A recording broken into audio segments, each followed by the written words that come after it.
Lagunsad po. Of course, Pwede. Richard Gariaza, Laila. Ay, good morning kapatid. Kasi sanay po ka talaga magsabi ng good morning sa inyong lahat. O, hindi ba? Hello po sa mga advertisers natin. Namamalengke ako 3 times a week. Yung mga produkto nyo, ilagay nyo lang sa shelves ng mga palengke. Yan. At syempre, higit sa lahat, may umaga. May kailangan naman namin magkape. Di ba? So, ayan. Asahan po namin kayo. Thank you. Thank you, Salamat Laila. po. Ayan, magandang hapon po sa inyong lahat. I'm so happy to see each and every one of you. Siyempre, ang ating show ngayon, ang Frontline sa umaga, mas marami pa pong matitinding balita. Umpisa pa lang ng show.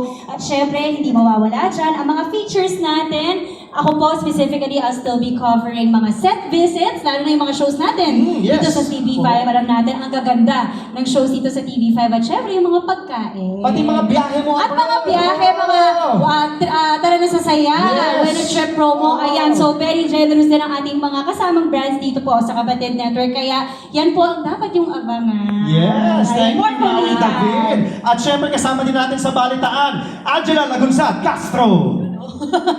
Magandang hapon po sa inyo. Ako nga po si Angela Lagunsad Castro and one of the hosts and of course broadcast journalist for Frontline sa umaga. Ako po ang magbibigay ng mga konteksto ng balita and of course para po sa mas pinatindi, mas pinalakas, mas pinatibay na Frontline sa umaga. Thank you, Angel. And of course, we have the one and only Miss Chicky Roma. Yes. Mama Mama Chicky.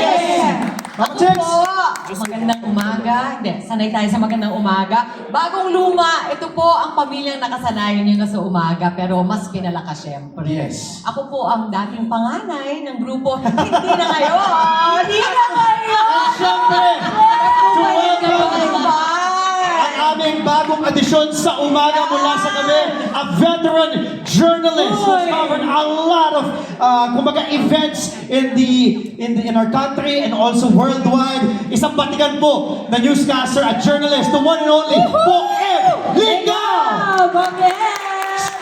Bakit na ng pakiramdam? Okay, mula sa Frontline Tonight, ngayon naman ay Frontline sa umaga. Napansin ko lang kasi ang gaganda ng mga kasama ko tsaka ang pupogi eh. Parang, Asan ko yun? Bakit? parang feeling ko tuloy, parang akong security. Ay, hindi po totoo yan. Alam niyo po Sample ba? na, sample. Oo, alam niyo po mga kapatid, iyayabang ko lang ang aming Yes. latest, the most legendary. Pag inisip mo nga, siya yung pinaka-batang papasok sa morning, pero siya talaga yung pinaka-legendary. Oh. Bakit? Anong pakiramdam? Ready ka na ba para sa energy ng morning? Matutulog ka ba? Hindi naman kasi tutulog ako mga alas 3 ng umaga eh. Diretso ka na. Diretso na, Bok.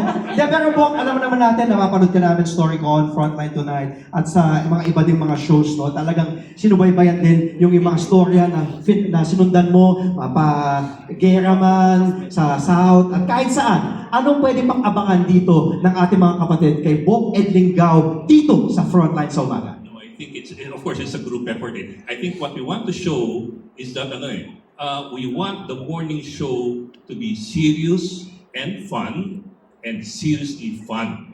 Maganda doon. May isang katanungan lang Kaya ba tayo. natin? Dahil nakita mo naman sumasayaw kami, di ba, pag umaga. Tara, sample. Makakasabang sasayaw ang Bok Ed Lingao sa umaga. Alam mo, walang galang talaga tong si Ate. Kasi, alam mo kung bakit hindi? Alam mo kung bakit? Nung nag-shoot kasi tayo ng OBB natin. Sumasayaw kasi Tinanong ko, siya. tapos tinanong niya ako, sabi niya, Bok, araw-araw ba natin gagawin ito? Oo. Pero hindi maaasahan nila ang talaga namang balita na kaagad-agad nila makita. And I love what you said, Doc Ed, that we want the news to be serious, but also when it's time to have fun, we also know how to do that. Kasi tayong buena mano, ika nga, ng ating TV5 family, tayo yung unang nakikita, no? So gusto naman natin na kahit na mabigat ang mga balita, ay magaan naman ang kanilang pakiramdam. Alam nilang may kasangga sila Yes. sa Ako atin. excited ako makita natin at makita nila lahat yung ibang kabilang side naman. Kaya yung left profile naman ni Ed sa umaga.